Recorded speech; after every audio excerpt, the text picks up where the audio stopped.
The Killer is David Fincher's latest film that is in theaters and on Netflix. So today, let's see if it's worth your time.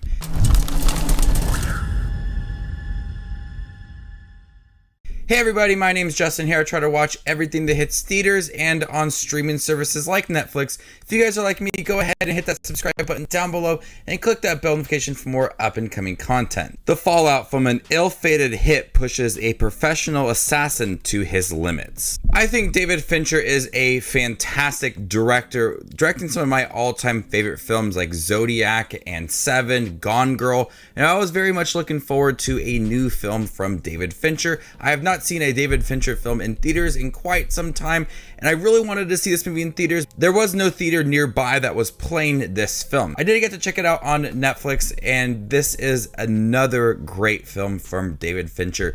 It feels very much like a David Fincher film. Just the look of it, how precise everything is within this movie. It is a perfect film for him to direct because Michael Fassbender is a character with no name. He hardly speaks within this movie. We hear his thoughts and how he goes about these hits and will go to extra length to make everything so precise, and he's so cold about everything that goes on. The character himself, played by Michael Fassbender, is very similar to the direction of David Fincher. Everything is precise, everything has to be clean, nicely put together, much like a David Fincher film. And so watching this character who repeats to himself often to not have empathy, and he has to stay on course and not go off in these different directions and not to improvise.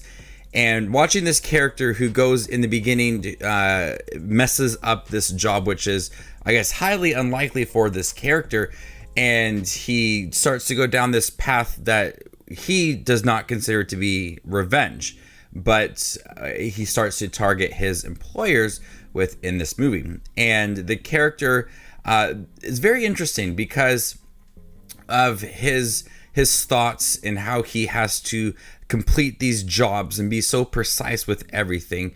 It does not allow for that empathy, and you do expect that everybody that he will come across, he will kill to get the job done. But the character is very interesting to see the thoughts that go on in his head and how he has to complete these jobs and those lengths that he goes through to complete them.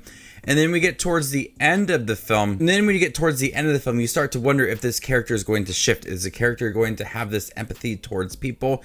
Is he going to have a change of heart when it comes to certain people that he is targeting? And the journey for this character, I really was involved in it. It's really tense in the beginning of the film, watching how he tries to have these clean jobs, be so precise with everything, and he'll spend hours waiting for that right moment, and how skilled he is throughout the movie. I did find it to be really interesting, and David Fincher does a great job directing all of that. The look of this movie, that kind of darker style to it that David Fincher is known for, the clean direction, the lingering shots on our characters, it's everything you would expect from a David Fincher movie.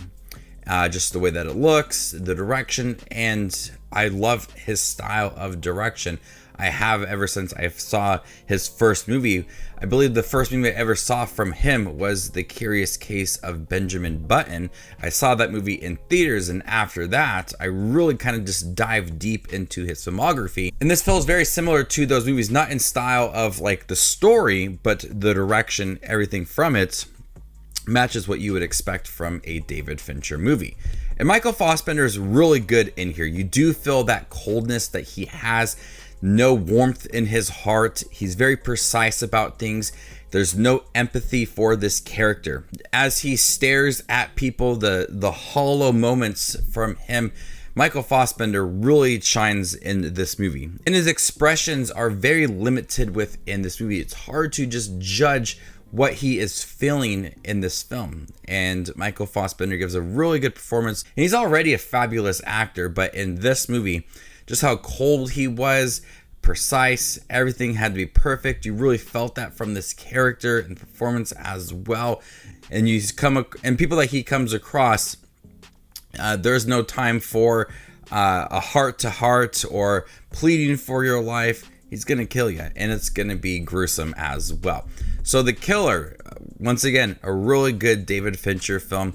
I thought it was a very simple story about a character that is getting revenge, targeting his employer. He's killing people. It's bloody. That's about it. It's not a film that has this super deep story, a developing story, a plot that you just kind of have to sit and really focus on to get all the connections and everything. It's not like that. It's a very simple film that allows for the precision from David Fincher to really come through, and the performance for Michael Fassbender to be one of the best of this year. So I highly recommend checking out The Killer if you are a fan of David Fincher, or you're just looking for a tense thriller with some good performances and some bloody scenes and precision and just clean style to it. I highly recommend checking out The Killer on Netflix, one of my favorite films of the year. So before I give you my score for The Killer on Netflix, make sure to check out my channel. Here I do movie reviews, trailer actions, ranking videos, tier lists, all that fun movie-related content that you see on YouTube. I do it all here, so hit that subscribe button and get it all in one spot. And if you'd like to see where The Killer ranks amongst all the other 2023 releases I've seen this year, follow me on Letterboxd, and there you can find my ranking. I'm going to go ahead and give The Killer an A-. Thank you guys for checking a review for The Killer on Netflix. Have you guys seen it by chance? What do you think about it? Let me know in the comment section down below, and stay tuned for more up and coming content like this. My name is Just Watches Movies, and you guys stay classy, YouTube.